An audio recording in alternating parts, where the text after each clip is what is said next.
Tá. Bom, muito obrigado primeiro pelo convite. Vamos ver se nessa... Quanto tempo a gente tem? Meia hora. Vamos ver se essa meia hora eu consigo compartilhar conhecimento com vocês. Né? A ideia é a gente falar hoje de storytelling. Eu considero a minha observação é a arte da narrativa storytelling. Por quê? Eu, antes de me meter em tecnologia, eu não sabia o que fazer e acabei estudando muita literatura. E sempre me interessei para a forma de contar a história, que é uma coisa muito interessante e muito inteligente. Eu não tenho GitHub nem blog, mas eu também estou escrevendo um livro que é uma narrativa. E depois, com calma, até compartilho isso com vocês, do que se trata. Mas basicamente, a gente vai passar para o próximo, Marcão. Basicamente, o storytelling é a maior das ferramentas que a gente tem para compartilhar conhecimento. É a forma mais antiga do que qualquer coisa que a gente imagina. Eu vou dizer uma coisa para vocês. A minha mãe, ela fez cozinha. Aí, antigamente, eu conversava com ela e dizia: meu filho, você sabe como é que as receitas dos alimentos eram passados? Como? As pessoas contavam uma história sobre fazer comida. E você sabe qual é o alimento mais antigo do mundo? É a sopa. Lógico, né, por razões óbvias. E a sopa, ela foi passada através dos tempos, através de contagem de história. É a forma pelo qual o ser humano conseguiu perpetuar o conhecimento. A obra mais antiga que a gente conhece da literatura narrativa sobre uma forma épica talvez seja a Odisseia de Homero. E ela foi contada através de uma narrativa. E os fatos que compõem a Odisseia de Homero várias vezes foram narrados em fatos que compõem a própria história. Uma curiosidade, a receita de cerveja foi passada através do mundo, através do storytelling. Ela saiu de um lugar, percorreu o mundo através do storytelling. Por isso que você vê cerveja no Japão, cerveja na Alemanha, cerveja na Inglaterra, cerveja nos outros países, cerveja na África, cerveja no Oriente, através do storytelling. As pessoas contavam como fazer a cerveja. Então, alguns dos exemplos legais de storytelling, primeiro, as culinárias, eu já falei para vocês, e a receita da cerveja. Uma coisa muito legal são as narrações épicas. Por exemplo, a narração épica mais interessante que eu considero ter é a narração dos 300. Você já viu um filme. Eu não sei se vocês se atentaram a um leve detalhe no filme. E esse trecho eu não achei para poder mostrar para vocês. Quando, no filme, mas o filme ilustra bem o storytelling, quando o Leônidas sabe que vai morrer pela democracia e pela liberdade de fato, ele pega um cara e manda ele voltar. E fala o seguinte: conte para os outros o que aconteceu aqui, para que ninguém esqueça dos 300 de Esparta. Vocês lembram disso? Era a forma pelo qual ele perpetuava o conhecimento. Isso é o storytelling na essência. Então ele fala o seguinte: vai lá e conta. É a forma de você passar uma história. A maneira como você conta uma história, ela fornece uma visão completamente diferente. E psicologicamente, a gente tem até umas explicações para que isso possa ficar na cabeça. E tem outras, não, volta um pouquinho. E tem outras muito engraçadas também. Eu separei um videozinho dessa engraçada, clica aí, engraçada. Dá uma olhada nisso. Isso é storytelling na essência, tá?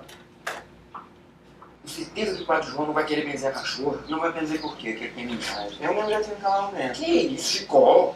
Eu estou ficando por aqui com suas histórias. É sempre uma coisa toda esquisita. E quando se pede uma explicação, tem sempre um: não sei, eu sei que foi assim. Mas eu tive mesmo um cavalo, meu filho, o que eu vou fazer? Vou mentir, dizer que não tive? Você vive com essas histórias, depois reclama porque o povo disse que você é sem confiança. É sem confiança? Antônio Martins tá aí para as provas que eu digo. É, Antônio Martins, faz 3 anos que ele morreu. Mas era assim quando eu tive o bicho. Quando você teve o bicho e foi você que pariu o cavalo, Chicó. Eu não, mas do jeito que as coisas vão, eu não me admiro mais de nada. Mês passado a mulher teve um na Serra da Araripe, lá por lá do Ceará. É, isso é coisa de seca. Acaba nisso essa fome. Ninguém pode ter menino e haja cavalo no mundo. Comida é mais barata, coisa que você pode vender. Mas o cavalo bento, como foi? Cavalo bom como aquele, nunca tinha visto. Uma vez corremos atrás de uma garrota das 6 da manhã até as 6 da tarde, sem parar nenhum momento. Fui derrubar o boi já de noitinho. O boi não era uma garrota? Era uma garrota e um boi. E você corria atrás dos dois juntos assim de uma vez? Corria, foi grito? Não. Mas eu me admiro deles correrem tanto tempo juntos, sem se apartarem. Como foi isso? Não sei, só sei que foi assim. 17 horas montado e o cavalo ali comigo, sem reclamar nada. Ele me admirar para se ele reclamasse. Comecei a correr da ribeira do Taperoá na Paraíba, pois bem, quando dei fé, já estava em Sergipe. É Sergipe, e o Hilton Francisco que corre. E vocês são mania de perguntas, João. É claro, eu tenho que saber como foi que você passou. Não disse que o cavalo era bento? Por isso que eu não me admiro mais de nada. Cachorro bento, cavalo bento, tudo isso eu já vi. É, mas nós sempre foi do Lorota que nós não convenceu para dizer. O Ariano Suassuna, que escreveu esse livro, ele é fantástico, é um cara genial. E o mais legal dessa história toda é que, por incrível que pareça, isso é uma contagem de história, uma narrativa extremamente bem estruturada. Apesar do folclore, eu quero dizer que ficou 17 horas em cima do cavalo, que é um negócio completamente inconcebível. Eu duvido e eu desafio vocês gravaram cada uma das partes que ele falou. E vocês sabem contar o que o cara falou, porque é simplesmente ridículo. É impossível isso acontecer. Mas se você precisar contar uma piada pra alguém, você vai dizer, pô, olha que você viu aquela parte absurda do filme em que o cara ficou 17 horas no cavalo? Ou seja, a forma de contar a história já te capturou. Não entregasse com absurdo ela é.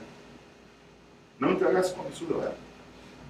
As formas mais absurdas para você entender o conhecimento, para você se identificar, você gerar uma empatia, é através do storytelling. Vamos passar para frente.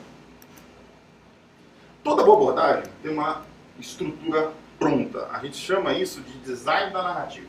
Essa é a primeira coisa. Ou seja, se você precisar se preparar para fazer um storytelling, pense no design da narrativa. O design da narrativa, ele tem necessariamente uma quebra da rotina com elementos extraordinários. Essa que vocês acabaram vendo, Chico, não falta elemento extraordinário, né? O cara saiu de um estado e foi para o outro a cavalo. Detalhe, passou por segunda divisão Francisco, que é um rio monstruoso. Né? Então, existe elemento extraordinário. Mas existem também outros elementos extraordinários que você pode misturar. Numa narrativa você pode colocar uma coisa que para você foi um fato significativo e necessariamente ele é extraordinário porque ele projeta um ponto fora da curva naquilo que você quer contar. E quando você projeta um ponto fora da curva, a tendência de você atrair a atenção das pessoas é monstruosa. Segundo, tem que ter um protagonista. Você está contando uma história, você elege aquilo que você quer trazer como sendo basicamente a sua ideia central.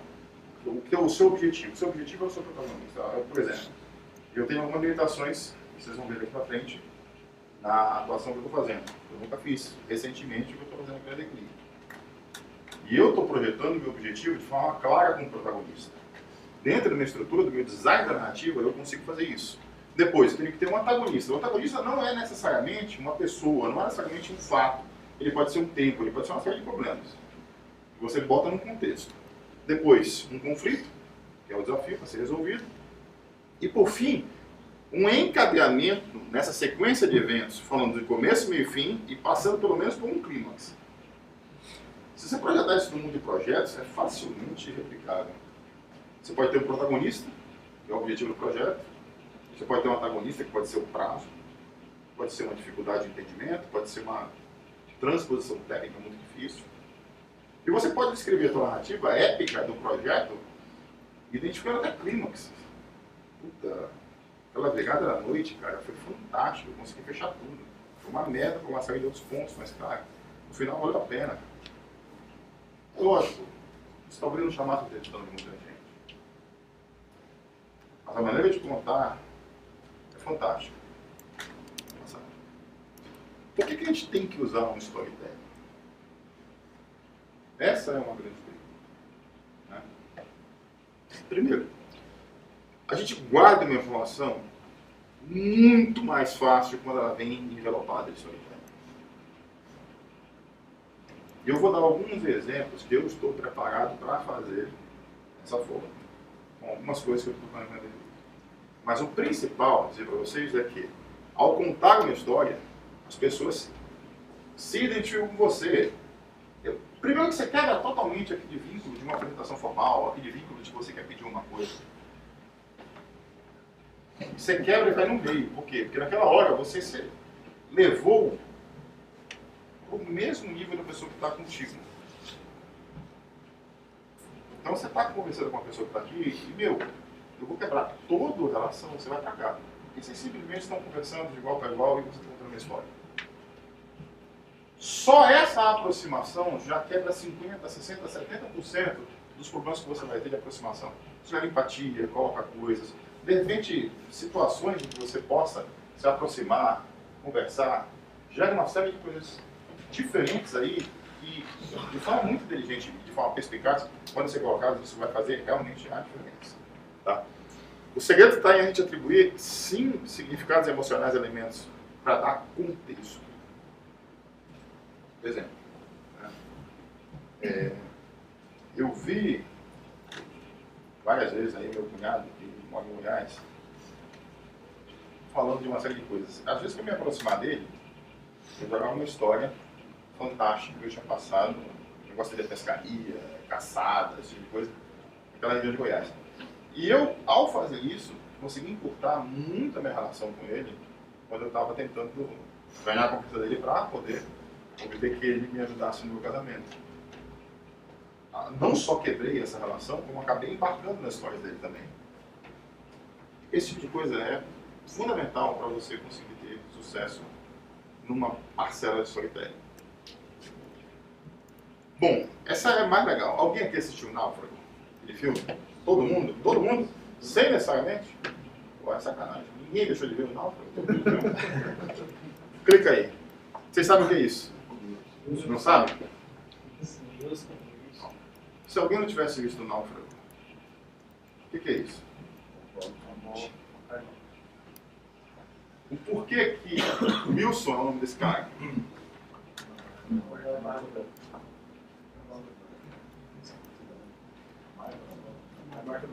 O poder do storytelling está nisso.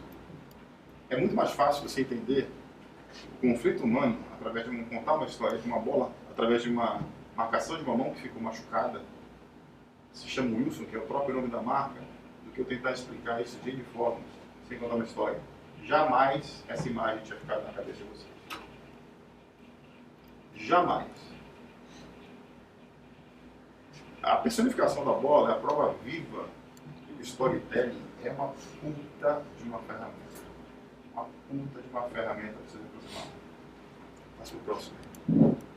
Olha só. Como é que eu posso utilizar isso? Definir seus objetivos. Por exemplo, engajar as pessoas, vender algo, reorganizar os fatos de uma forma que eles estejam dispostos para uma estrutura de história. Fazer o design da narrativa. É mais ou menos como um filme baseado em fatos reais. Aí eu vou abrir as sessões e vou começar a contar uma história para vocês, porque eu tenho vivido aqui recentemente. Olha só. Eu tenho deixado o Cleiton cada vez mais à vontade na operação com vocês. Tenho me dedicado com a Ana Lúcia a ajudá-lo na venda e tenho me dedicado, na minha terceira via, a fazer o que a gente chama de tentar aproximar a empresa para software semi-acabado. O que é isso? Algumas pessoas aqui estão participando comigo, não dá para envolver todo mundo, porque vai tornar a discussão meio que inviável, mas é entender de todos os projetos que a Declic fez, aquilo que a gente consegue, pelo know-how e não pelo código, replicar em um outro projeto com uma situação bastante semelhante. E a gente elencou aí, acho que uns 8 projetos, desses 8 eu filtrei mais ainda, viraram 2 aproximadamente, em que eu fiz o mergulho e tenho a missão agora de tentar sentir o mercado, levar para algumas pessoas e trabalhar. A única forma que eu consigo fazer isso é através de storytelling. Eu vou te explicar. Eu montei uma narrativa para alguns projetos desse tipo. A primeira do storytelling foi normas técnicas do SESC. Quem é que participou aqui das normas técnicas? Ninguém? O Eric e mais alguém? O Cadó. Olha só que interessante.